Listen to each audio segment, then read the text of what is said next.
Pada 30 Juni 2020, Wakil Ketua Komisi 8 DPR Marwanda Sopang menyampaikan pernyataan mengejutkan. Ia mengusulkan agar pembahasan RUU penghapusan kekerasan seksual ditarik dari daftar prolegnas prioritas 2020.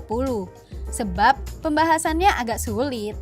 Baru juga gelombang penolakan menggelegak akibat pernyataan Marwan, usul tersebut diresmikan oleh Badan Legislasi DPR.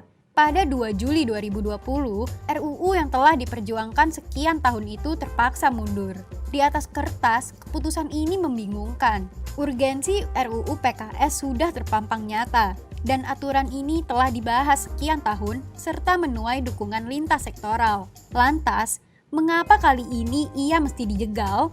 Sebenarnya, apa yang bikin penyelesaiannya jadi agak sulit? Kini nasib RUU PKS di ujung tanduk.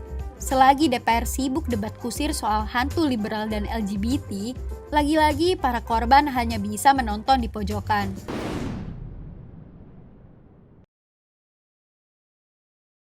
Dari para inisiator ya, termasuk kemudian para pengusul atau para pemerhati tentang hal tersebut, melihat adanya sebuah fenomena yang relatif harus dijawab dengan sebuah regulasi yang tegas kan. Karena memang faktanya di masyarakat cukup memprihatinkan ya, tentang misalnya dalam situasi rumah tangga terjadinya sebuah paksaan, terjadi sebuah tekanan, terjadi sebuah intimidasi yang kemudian direpresentasikan dengan sebuah kalimat terjadinya kekerasan seksual. Ini tentunya ada pengaduan, ada laporan kepada lembaga-lembaga yang terkait dengan hal tersebut dan kemudian mengartikulasikannya kepada para pembuat undang-undang ya, untuk kemudian disusun dalam sebuah undang-undang. Jadi memang benar bahwa adanya sebuah fenomena yang cukup memprihatinkan di masyarakat, adanya praktek tentang kekerasan seksual itu, baik kekerasan fisik atau kemudian kekerasan verbal, yang itu tentunya adalah tidak diperbolehkan dalam kehidupan rumah tangga, dalam kehidupan masyarakat itu. Ya. Yang dimaksud sebagai kekerasan seksual, kan kekerasan itu dalam Undang-Undang Perlindungan Anak ada 3. Pertama adalah kekerasan fisik, kemudian kekerasan psikis ya atau psikologi. Yang ketiga adalah kekerasan seksual. Nah, kekerasan seksual sendiri sebenarnya itu bermacam-macam. Kalau kita merujuk pada Kemdikbud misalnya, Kemdikbud itu punya Permendikbud nomor 82 tahun 2015 tentang pencegahan dan penanganan kekerasan di sekolah. Nah, Kemdikbud sendiri itu mendefinisikan kekerasan di sekolah misalnya dialami anak-anak, di antaranya adalah kekerasan seksual. Nah, kekerasan seksual sendiri oleh Kemdikbud dibagi-bagi lagi. Jadi ada yang namanya pelecehan. Ya, pelecehan, kemudian ada yang namanya pencabulan, tapi ada juga yang namanya pemerkosaan. Jadi Kemdikbud misalnya membagi 3 itu. Jadi kalau pelecehan bisa saja misalnya dia sedang olahraga atau sedang kemudian ada bagian-bagian intim dia lewat itu dipegang, atau mungkin kalau orang juga digoda dengan verbal ya, itu juga termasuk pelecehan. Kemudian yang kedua adalah pencabulan. Nah, kalau pencabulan ini ada aktivitas yang mengarah kepada aktivitas seksual, meskipun tidak ada penetrasi ya. Misalnya banyak itu kasus-kasus ditemuin di sekolah juga dilakukan oleh para pendidik. Nah, kemudian ada juga kasusnya kepala sekolah gitu, tapi terjadi di lingkungan sekolah. Kan ini aneh, kok bisa sampai kasus-kasus seperti itu terjadi di lingkungan sekolah. Misalnya anak itu diajak nonton video porno, kemudian dia diraba-raba, kemudian dia juga mengalami, misalnya dia diminta oleh si pelaku untuk memegang penis pelaku misalnya. Nah, itu kan kategorinya adalah kita sudah menyebut sebagai bentuk pencabulan kalau yang itu. Nah, satu lagi adalah perkosaan. Perkosaan adalah terjadinya penetrasi di mana alat kelamin perempuan dan alat kelamin laki-laki itu bertemu. Tapi bisa saja penetrasi itu dialami anak laki-laki, ya. Itu beberapa kasus di sekolah adalah disodomi. Nah, jadi ada bagian intim pada tubuh anak yang kemudian memang mengalami tadi ya pemerkosaan oleh pelaku. Nah, ini jadi ada 3 jenis seperti itu. Nah, artinya anak-anak itu memang rentan ya. Kalau di sekolah mungkin saja bisa ketahuan gitu. Tetapi kalau kemudian pada ruang-ruang private seperti di rumah, itu biasanya akan sulit terungkap. Nah, untuk kasus-kasus di sekolah yang terungkap, kami mengapresiasi biasanya polisi juga cepat bertindak.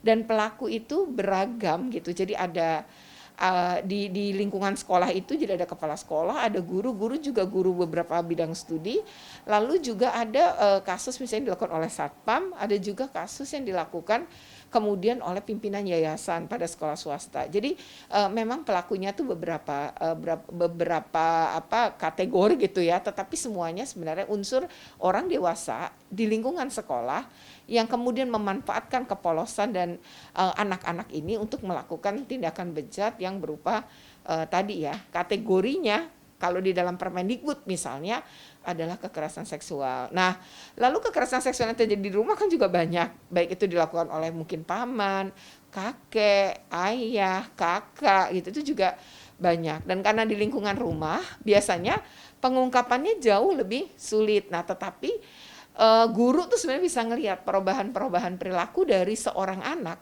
yang mengalami kekerasan gitu ya, baik kekerasan fisik, psikis, apalagi kekerasan seksual, maka butuh kepekaan sebenarnya dari orang dewasa di sekitar anak.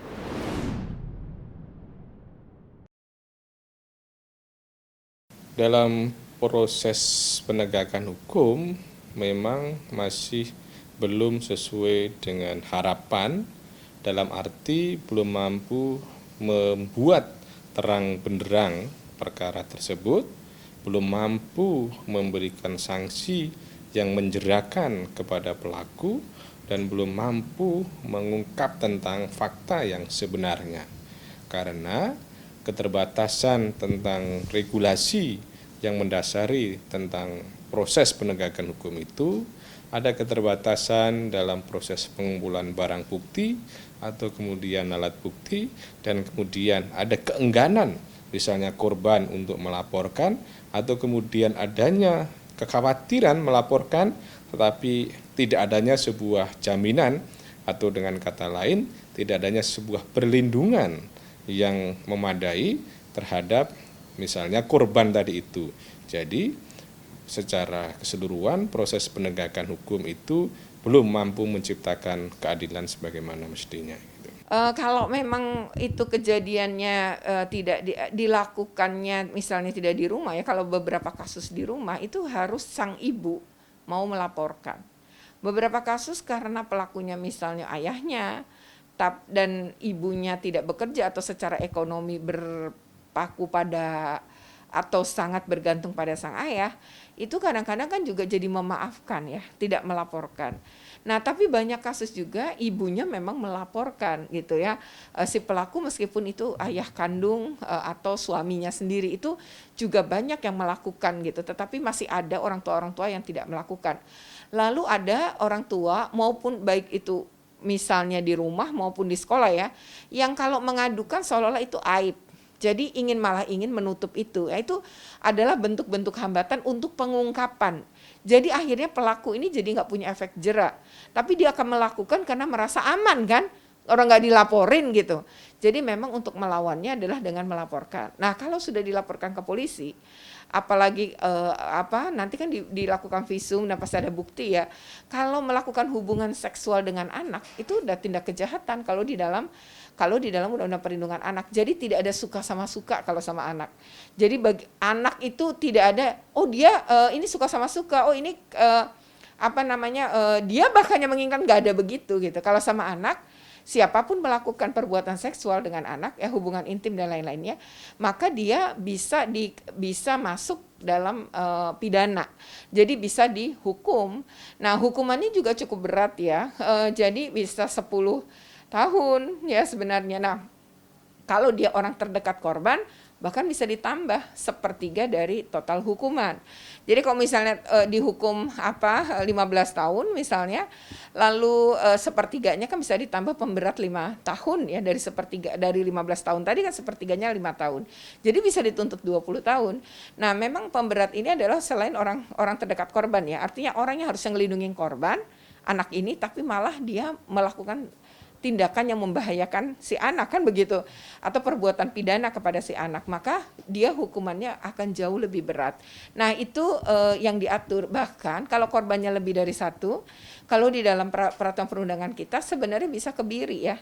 Jadi terjadi keberulangan, kemudian berdampak berat pada korban, dan tadi ya dia juga orang terdekat, atau kalaupun orang terdekat tapi dilakukan berulang dan korbannya banyak, itu sebenarnya bisa memberat berupa kebiri gitu ya, hukuman kebiri juga. Jadi sebenarnya kalau bicara soal hukum sih udah berat ya, namun kalau kita berbicara soal kebiri itu kan dia bisa diberlakukan kepada pada terpidana itu kalau terpidana sudah menjalani hukuman pokoknya.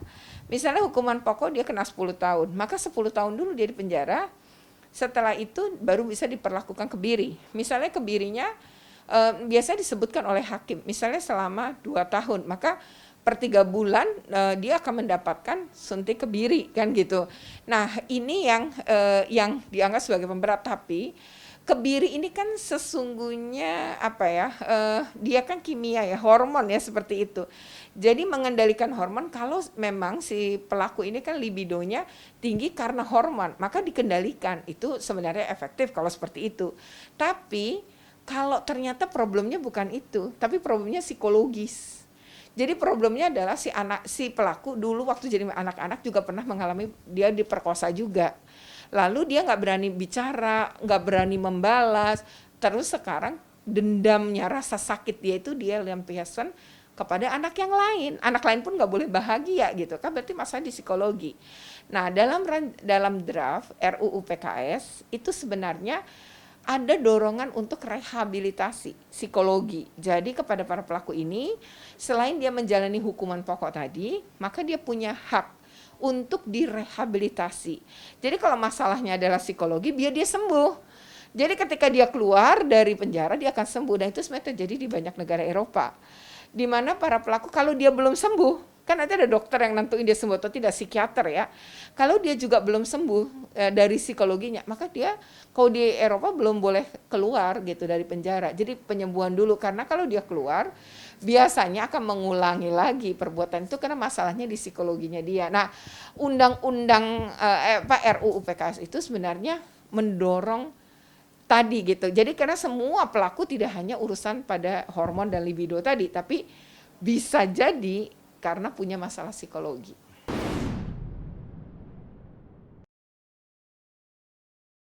Ya kalau semangatnya sih ya dari RUU PKS ini adalah untuk melindungi korban kekerasan seksual gitu ya, untuk perempuan-perempuan yang menjadi korban maupun sebenarnya korban kalau pada anak tidak hanya perempuan, tapi beberapa kasus adalah anak laki-laki. Misalnya kasus di Kabupaten Tangerang ya pada tahun 2017 atau 2018 saya lupa, itu di satu sekolah saja 41 ya korbannya anak laki-laki itu mengalami sodomi oleh pelaku yang guru di situ. Nah artinya sebenarnya anak laki-laki maupun anak perempuan itu rentan. Nah kalau kemudian RUU PKS ini ya, kekerasan seksual ini kemudian disahkan, ini bisa mendorong sebenarnya perlindungan tadi. Nah artinya kalau urgensinya seberapa dan tumpang tindihkah, ya bisa saja misalnya di Undang-Undang Perlindungan Anak ya, kan ada diatur tentang hukuman bagi pelaku kekerasan seksual pada anak kan. Nah apakah kemudian ini akan bertentangan dengan Undang PKS? Menurut saya sih enggak ya, bahkan makin menguatkan. Artinya bukan mengurangi hukuman pada RUU PKS, tapi kalau anak kan bisa saja hakim menggunakan Undang-Undang Perlindungan Anak gitu. Akan lebih baik sebenarnya yang lebih berat yang mana gitu ya. Nah tapi semangat di dalam undang-undang di dalam rancangan atau RUU PKS ini sebenarnya adalah tadi salah satunya sudah saya sampaikan, bahwa menghukum orang itu bukan cuma sekedar dia di penjara terus dia keluar. Karena banyak juga kasus perkosaan yang hukumannya mungkin tidak banyak, lalu dia keluar dan dia kembali menjadi pemerkosa. Lalu dia balik lagi kan dari dengan memperkosa dia kembali lagi gitu ya, di penjara lagi.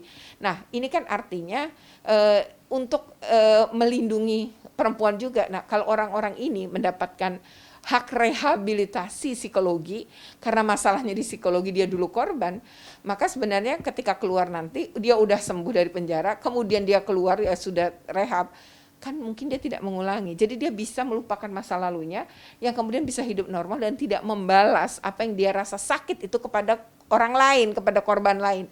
Nah, ini yang menurut saya semangat itu tentu harus didukung gitu ya.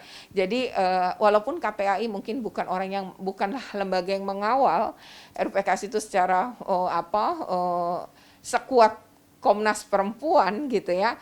Namun menurut kami KPAI pun mendukung selama itu adalah untuk kepentingan terbaik bagi anak.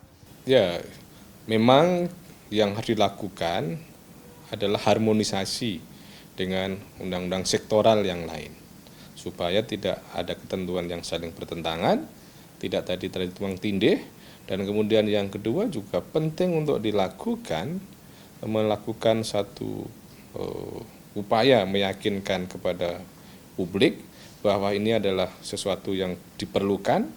Kemudian yang ketiga adalah bahwa perlu ada sebuah simulasi yang bisa menggambarkan sekiranya undang-undang ini diterapkan nanti akan berdampak seperti ini dan lain sebagainya. Jangan sampai kekhawatiran adanya pengesahan undang-undang ini, misalnya masuk ke ruang privat, kemudian terjadinya kriminalisasi dan lain sebagainya itu terjadi. Maka agar ini tidak terjadi harus disosialisasikan, harus disampaikan kepada masyarakat. Menurut saya ya relatif urgensinya masih tidak terlalu mendesak, dalam arti selama belum mampu menjelaskan tentang misalnya implementasi dari undang-undang ini secara baik dan mencegah berbagai kekhawatiran itu. Maka tahap sekarang menurut saya lebih baik pada kajian akademis, kajian sosialisasi, sehingga undang-undang ini memang menjadi sebuah kebutuhan ya.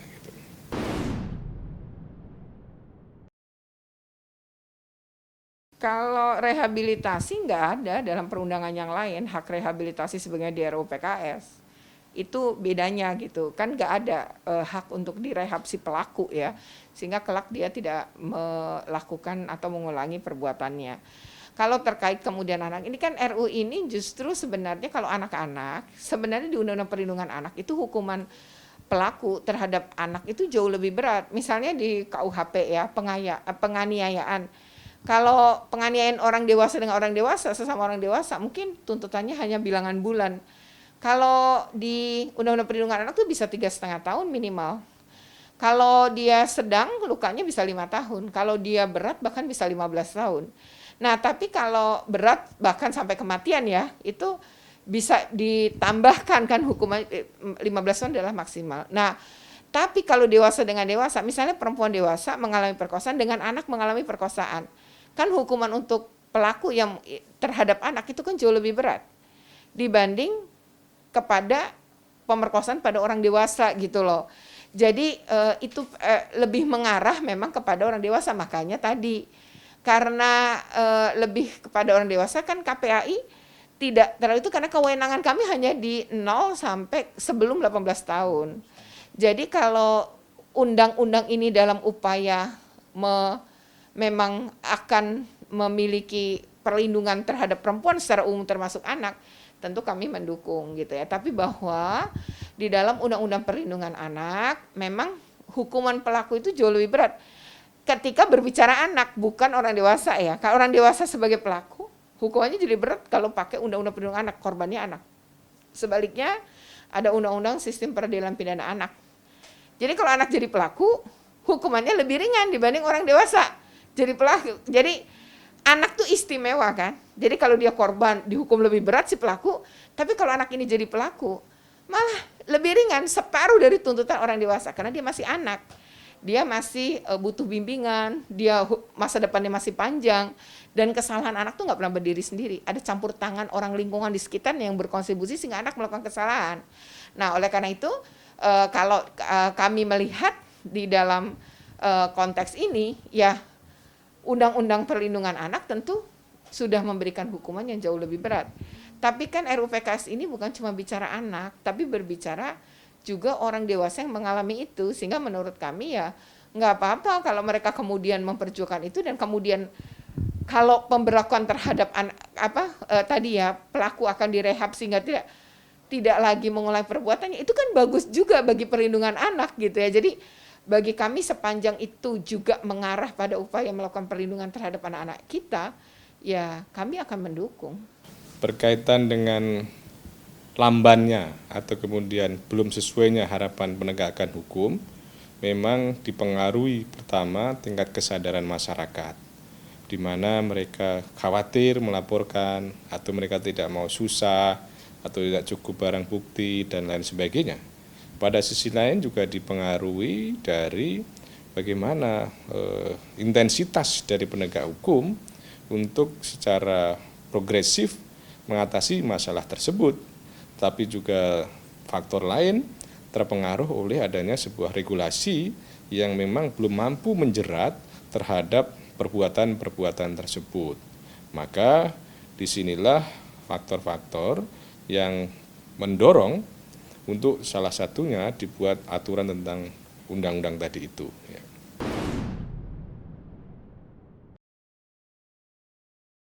Enggak, karena tadi ya kami merasa secara undang-undang perlindungan anak memang sudah kuat juga, dan kalau kemudian ini ada pelaku dewasa, kan artinya hakim bisa pakai pasal berlapis kalau melakukan sesuatu. Misalnya di sini ada terhadap anak di Undang-Undang RUU-PKS juga bisa diberlakukan pasal berlapis yang di Undang-Undang Perlindungan Anak ada, di sini ada gitu kan, kalau itu dia udah jadi perundangan. Jadi artinya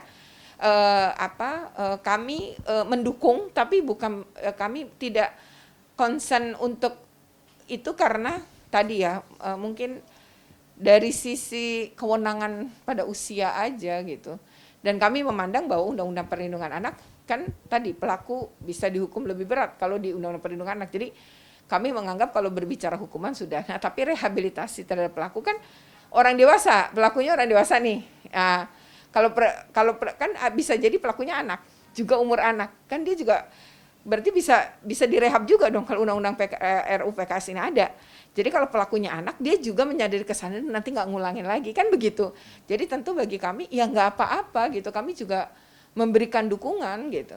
Tapi kalau advokasinya KPAI mungkin tidak seserius pada teman-teman dari Komnas Perempuan dan teman-teman aktivis perempuan yang lain.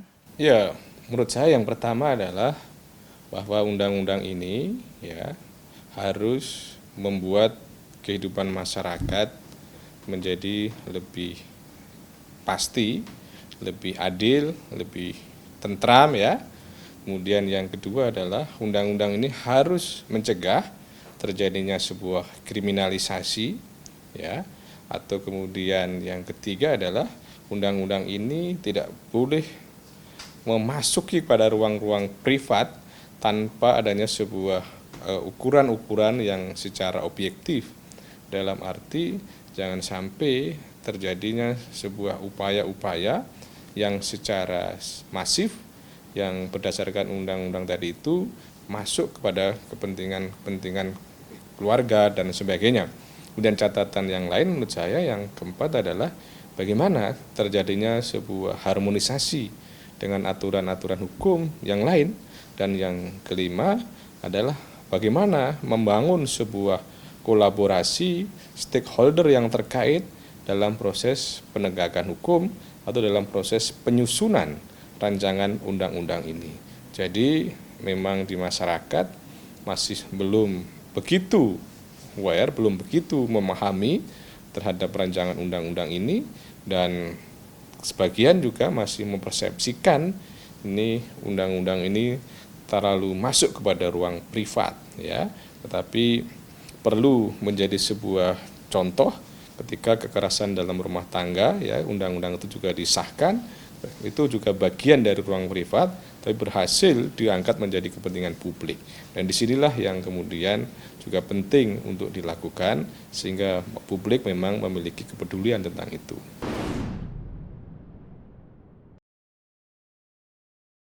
Ya, sekiranya undang-undang ini disahkan, maka kan nanti akan ditentukan oleh bagaimana kinerja penegak hukum dan bagaimana budaya hukum masyarakat melihat itu.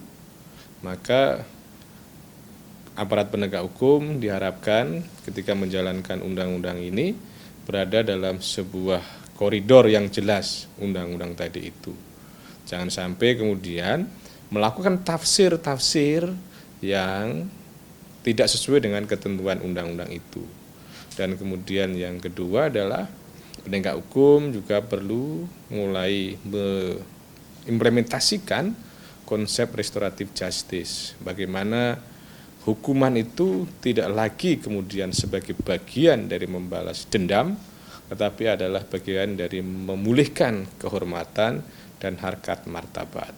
Kemudian juga penegak hukum perlu mengedepankan sebuah asas yang universal dalam konteks penegakan hukum, bahwa pidana itu adalah sebagai ultimum remedium, sebagai upaya pamungkas untuk menyelesaikan masalah.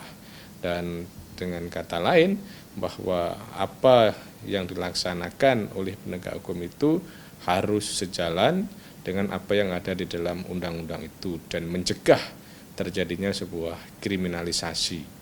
Sebenarnya korban dikorbankan lagi itu udah sering dalam kasus-kasus, apalagi korban kekerasan seksual ya. Ketika dia berjuang untuk ngelawan pun dia biasa ngalamin gitu. Dan RUU PKS ini kan bisa ngelindungin ini sebenarnya gitu lah. Jadi ya artinya RUU PKS pun bisa melindungi hal-hal dari yang dampak seperti itu. Kalau di kami misalnya kasus-kasus anak kemudian sudah korban dan dikorbankan lagi dengan cara seperti itu, tentu kita menggunakan undang-undang perlindungan anak ya. Soal perlindungan anak, ini namanya perlindungan khusus ya.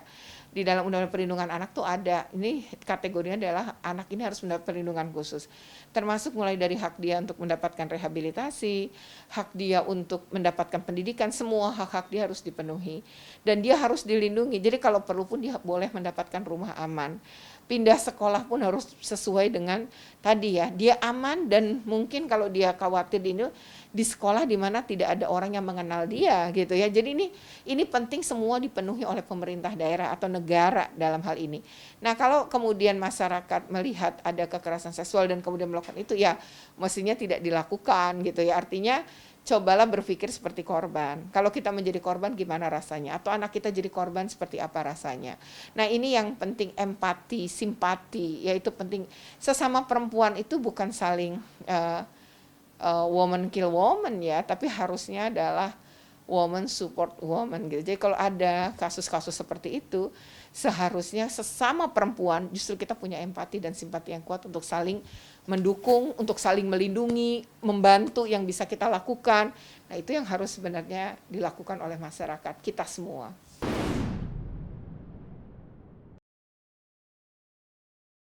Kalau soal kekerasan terjadi kekerasan fisik ya atau pembulian lain itu sebenarnya bergantung bagaimana orang tua membesarkan anaknya. Jadi biasanya korban bully itu adalah anak-anak yang tidak percaya diri. Jadi sebenarnya disitulah orang tua membesarkan anak-anak dengan begitu. Jadi biasanya kalau anak itu pemalu, takut, ini ya itu akan menjadi sasaran orang yang akan membuli atau melakukan kekerasan. Jadi memang penting anak diajarkan untuk punya rasa percaya diri, mendalami apa yang potensi yang dia miliki sehingga muncullah itu rasa percaya diri. Kalau rasa percaya diri muncul sebenarnya dia kecil kemungkinan bisa menjadi korban kekerasan pembulian ya, baik itu fisik maupun psikis atau verbal. Nah, tapi kalau kekerasan seksual, orang tua butuh melindungi anak-anak itu dari dia kecil.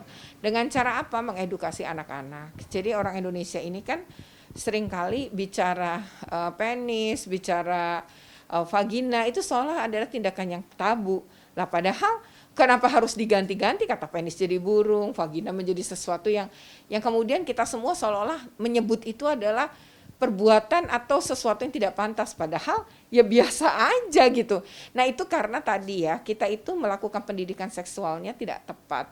Jadi seharusnya yang kayak gitu-gitu aja sesuatu yang tidak perlu menggunakan istilah-istilah lain. Yang kedua, sejak kecil anak kita tuh harus kita didik untuk melindungi di dirinya yang nggak boleh dilihat orang lain.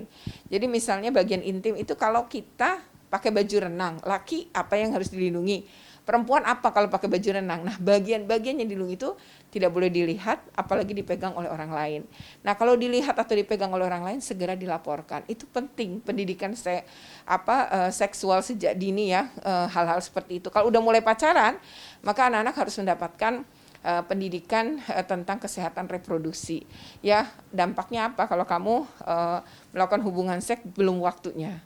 Nah, itu apa dampaknya? Atas nama cinta tuh jangan sampai kita mau melakukan itu, karena ketika kita belum cukup umur, maka melakukan hubungan seks itu berbahaya. Bahayanya apa? Sampaikan. Lalu jika hamil, banyak anak remaja yang hamil, kemudian melahirkan dan dia angka ibu yang melahirkan meninggal itu adalah didominasi oleh ibu-ibu yang masih remaja. Jadi kita perlu omongin juga hal itu. Nah, hal-hal yang seperti ini namanya pendidikan kesehatan reproduksi. Nah, itu tanggung jawabnya tidak cuma di sekolah, tapi tanggung jawabnya mulai dari anak kecil. Berarti ketika mandiin, orang tua udah mulai ngajarin hal-hal seperti itu. Jadi jangan menganggap tabu pendidikan seksual, karena korban-korban kekerasan seksual umumnya tidak tahu bahwa dia mengalami kekerasan seksual tadi. Ya, tentunya pemerintah pusat dan pemerintah daerah ketika akan menjalankan tugas dan kewenangan untuk pelaksanaan undang-undang ini harus mengacu kepada apa yang dituangkan di dalam undang-undang tersebut. Secara umum tentunya adalah pemerintah pusat dan pemerintah daerah adalah menjaga atau kemudian mensosialisasikan undang-undang ini dan kemudian membina masyarakat agar bisa melaksanakan undang-undang ini sebaik mungkin, dan pemerintah juga perlu bersinergi dengan aparat penegak hukum dalam rangka menjalankan undang-undang ini. Jangan sampai undang-undang ini tidak ada sebuah dampak yang nyata dalam proses mengatasi hal tersebut, tapi kelihatan ketika adanya suatu proses-proses represif. Jadi undang-undang itu harus ditarik pada fungsi yang lebih mendasar, yaitu sebagai sarana untuk mengedukasi, sarana untuk membuat masyarakat lebih baik, lebih tenang, tentram, adil, dan sebagainya itu.